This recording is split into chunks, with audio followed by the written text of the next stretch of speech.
자비로우시고 거룩하신 하나님 아버지, 참으로 감사를 드립니다. 이 새벽에 머리를 조아리며 아버지 전에 올라와 예배할 수 있게 하신 것 감사를 드립니다. 오늘도 저희들은 주께서 베풀어 주실 교훈과 주의 말씀의 양식을 기대하고 기다립니다. 아버지, 예배하는 모든 자들 위해 임재하여 주시옵시고 주의 말씀으로 먹여주시고 저희들을 키워 주시옵소서.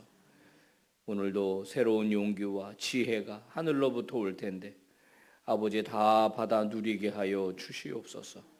예수님 이름으로 기도 올리옵나이다. 아멘. 자, 우리 찬송가 379장이요. 379장 함께 찬양하겠습니다.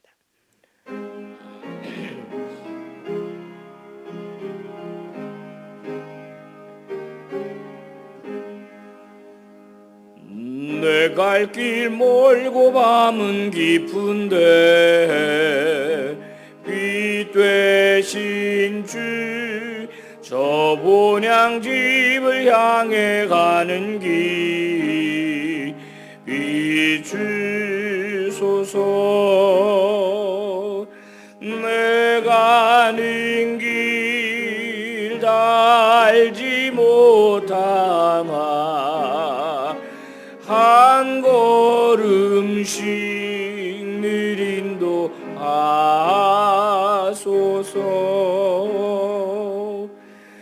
이전에 나를 인도하신 주 장래에도 내 앞에 험산 줄령 만날 때에 도우소서. 밤 지나고 저 밝은 아침에 기쁨으로 내 주를 만나리.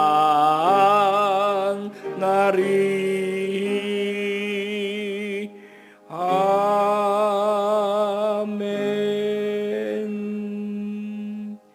이미경 권사님 기도 인도하시겠습니다. 거룩하신 하나님, 오늘도 우리에게 귀한 날 허락하여 주시고 하나님의 전으로 나와 하루를 맞이할 수 있도록 은혜 베풀어 주심 감사드립니다. 하루하루 반복되는 우리의 일상이지만 무엇을 위해 살아가야 하는지 하나님의 뜻을 분별하며 살아갈 수 있는 우리의 삶이 되게 하여 주시옵소서. 또한 주 앞에 나와 기도할 수 있는 기회도 주시면 감사드립니다. 우리의 신앙생활 할 수 있는 이 터전이 있는 것도 잊지 않게 하여 주시옵소서. 하나님 아버지, 이 사순절 기간에 엎드려 기도하며 하나님의 마음을 알아가는 사순절의 시간들이 되게 하여 주시옵소서. 오늘 새벽도 하나님께서 세우신 목사님의 말씀을 통하여서 우리의 심령 깊은 곳에 푸푸수같이 풍성하게 생명수를 부어주시옵소서. 날마다 말씀 묵상하며 말씀을 가슴에 새기고 깨닫고 살아가는 우리의 삶이 되게 하여 주시옵소서. 예수님의 이름으로 기도하였습니다. 아멘. 하나님 말씀 마태복음 18장 11절에서 20절이요. 18장 11절에서 20절, 우리 12절부터 교독하겠습니다. 너희 생각에는 어떠하냐? 만일 어떤 사람이 양 100마리가 있는데 그 중에 하나가 길을 잃었으면 그 99마리를 산에 두고 가서 길 잃은 양을 찾지 않겠느냐? 진실로 너희에게 이르노니 만일 찾으면 길을 잃지 아니한 99마리보다 이것을 더 기뻐하리라. 이와 같이 이 작은 자 중에 하나라도 잃은 것은 하늘에 계신 너희 아버지의 뜻이 아니니라. 내 형제가 죄를 범하거든 가서 너와 그 사람과만 상대하여 권고하라. 만일 들으면 내가 내 형제를 얻은 것이요 만일 듣지 않거든 한두 사람을 데리고 가서 두세 증인의 입으로 말마다 확증하게 하라. 만일 그들의 말도 듣지 않거든 교회에 말하고 교회의 말도 듣지 않거든 이방인과 세리와 같이 여기라. 진실로 너희에게 이르노니 무엇이든지 너희가 땅에서 매면 하늘에서도 매일 것이요 무엇이든지 땅에서 풀면 하늘에서도 풀리리라. 진실로 다시 너희에게 이르노니 너희 중에 두 사람이 땅에서 합심하여 무엇을 구하면 하늘에 계신 내 아버지께서 그들을 위하여 이루게 하시리라. 다 같이요. 두세 사람이 내 이름으로 모인 곳에는 나도 그들 중에 있느니라. 아멘. 할렐루야. 여러분 잘 오셨어요. 하나님께서 은혜 베풀어 주시고 또 여러분 기도에 응답해 주시고 함께 해 주시기를 바랍니다. 아멘. 이 시대의 가치라는 게 있지 않습니까? 시대적 가치. 20세기 이후 우리 인간이 갖는 시대적 가치는 효율성입니다. 어떻게 작은 것을 투자해서 많은 것을 얻을 수 있을까? 합리성의 시대죠. 그래서 우리가 일하는 걸 보면 어떻게든지 힘을 덜 들이고 많은 결과를 얻을 수 있게 하는가? 일을 적게 하고도 많은 소득을 얻을 수 있을까? 이거에 우리 인간들은 발전시키고 노력을 해 왔습니다. 옛날에 그저 집에서 소 한 마리, 두 마리 키우던 이게 아니고 우리를 쭉 지어놓고 밥을 주는 통을 길게 쫙 해놓고 단시간 내에 소를 키울 수 있는 그런 어떤 사료를 개발하고 이제 이렇게 살아왔지 않습니까? 이럴 땐 항상 뭐가 중심이냐면 더 많은 것이 중심입니다. 더 많은 것을 어떻게 얻을 수 있을까? 그것이 바로 시대 정신입니다. 이 시대 정신을 그러면 모든 곳에 다 적용할 수 있을까? 예컨대 우리 신앙 공동체라고 하는 곳, 이 교회라고 하는 곳에도 이런 어떤 효율성 그리고 합리성을 적용할 수 있을까? 오늘 성경은 우리에게 그것을 말하고 있지를 않습니다. 예수님이 예화를 들어서 이 비유를 들어서 말씀하시죠. 자, 어떤 사람한테 양이 100마리가 있다. 그래서 그 양을 카운트를 해보는데 한 마리가 비어요. 그럼 어떡하겠냐? 효율성, 합리성을 따진다면은 그냥 아유 이게 한 마리가 이거 어디로 갔구만. 이거 말 안 듣더니 이거 무리해서 이탈했네 이거. 이거 분명히 이거 짐승한테 잡아 죽일 저 할 텐데. 아유 이거 찾아 나서려면은 이 99머리는 누가 보나? 내가 그 한 마리 찾아 나서는 동안 또 다른 짐승이 와서 이 99마리를 해치면 어떡해? 효율성, 합리성의 기준을 가지고 만약에 대한다면 그 한 마리 양은 그냥 버리는 게 낫습니다. 차라리 99마리 중에서 새끼 하나 더 나가지고 100마리 채우는 게 낫다라는 거예요. 그런데 뭐라고 이야기하냐면 목자에게서 한 마리가 빠진 그러니까 100이라고 하는 완전 숫자인데 한 마리가 빠진 상태는 목자의 가슴을 아프게 한다는 거죠. 그래서 그 99마리를 두고 그 한 마리를 찾아 나선다는 거예요. 그 양의 이름을 부르면서 양의 이름이 다홍이면 다홍아 다홍아 부르면서 양이 빠져나갔을 법한 그 거리들 그 산골 그 지역들을 찾아 나선다는 거예요. 다홍아 다홍아. 그리고 보니까 이 양이 틈새에 끼어가지고 나오지 못하는 걸 보면 그냥 해치고 내려가서 자신의 몸이 가시에 찔리는지도 모르고 내려가서 위험을 무릅쓰고라도 그 양을 찾아가지고 어깨에다 메고 돌아온다는 거예요. 그러면서 뭐라고 말씀하시냐면 하나라도 잃어버리는 것은 아버지의 뜻이 아니다. 그 하나라도 귀하게 여기는 것이 아버지의 뜻이다. 그렇다면 세상 속에서야 효율성, 합리성을 따지겠지만 신앙 공동체 안에서는 그러면 안 된다. 이런 얘기를 하면서 구체적인 실예를 듭니다. 신앙 공동체 안에서 죄를 범한 한 사람이 있다는 거예요. 죄를 범한 한 사람. 그 사람은요, 공동체에 합당하지를 않아요. 신앙 공동체 안에. 신앙 공동체 안을 욕되게 만드는 사람입니다. 예수님의 명예에 먹칠을 한 사람입니다. 이런 사람을 어떻게 처리할 것인가? 아마 초기 교회에도 이런 사람들이 존재했던 것 같습니다. 자, 효율성, 합리성의 세례를 받은 우리는 어떤 생각을 쉽게 하냐면 저거 그냥 잘라버려, 그냥 저거. 저 그냥 교회 못 나오게 해버려. 저거 하나 때문에 말이야. 교회 이미지를 다 실추시키고 저 하나를 어떻게 할 거예요, 저거? 교회 그냥 나오지 말라고 하는 게 맞는 거지. 이렇게 생각하기가 쉬운데 오늘 성경은 뭐라고 말합니까? 먼저 네가 혼자 가서 그 사람하고만 말해라. 이건 뭐냐면 다른 사람에게 알리지 말라는 거예요. 다른 사람에게 알리지 말라는 거예요. 신중한 태도를 취하라는 거예요. 그런데 보통 성도들 어떻게 합니까?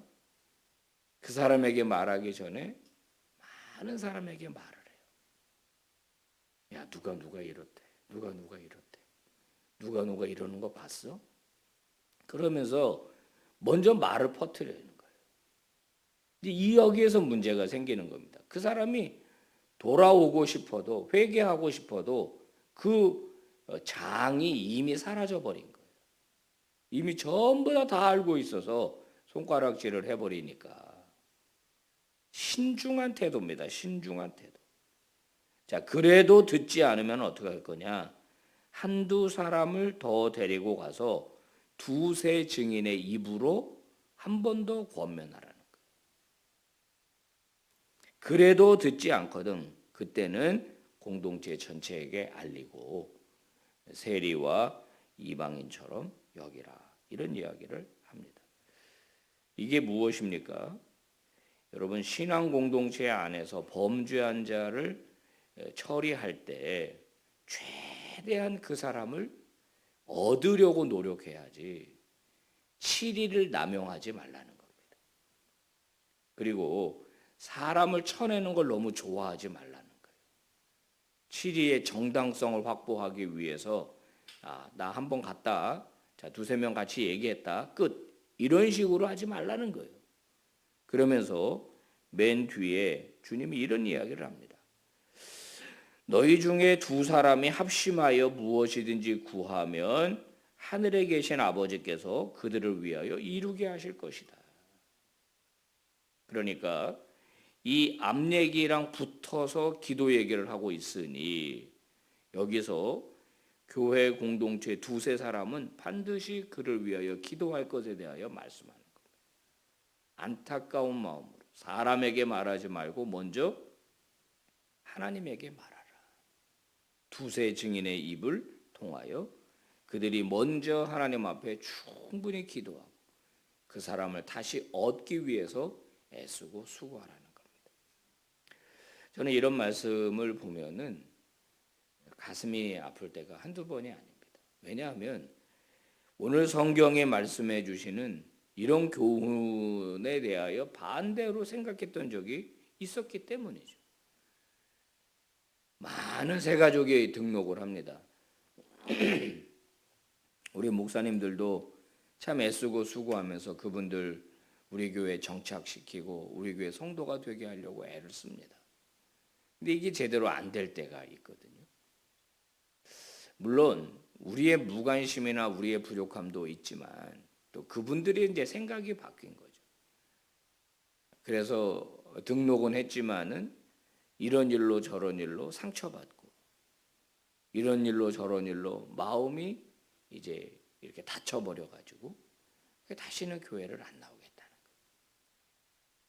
야, 이 한 사람을 얻기 위해서 이 예수님의 가르침은 이렇게 신중하게 또 이렇게 열정적으로 그들에게 다가갈 것을 말씀하시는데 다 관심 없어도 나는 잃은 양 한 마리에 관심이 있다. 그 잃어버리는 거 내 뜻 아니다. 너희들의 내 뜻을 추구한다면 가서 끝까지 찾아야 된다. 이런 그 간절한 마음, 소위 개척교회에서 한 명의 성도를 귀히 여기는 그런 마음들이 교회가 이 정도로 커져버리면은 갖기가 쉽지 않습니다. 이렇게 많은 성도들이 있는데 그 한 사람에 대한 관심이 약해질 수 있어요. 이것은 단순히 목회자뿐만 아니라 우리 모두에게 주신 말씀으로 받아야 합니다. 성도 여러분, 한 사람을 귀히 여기는 마음, 그게 주님의 마음이에요.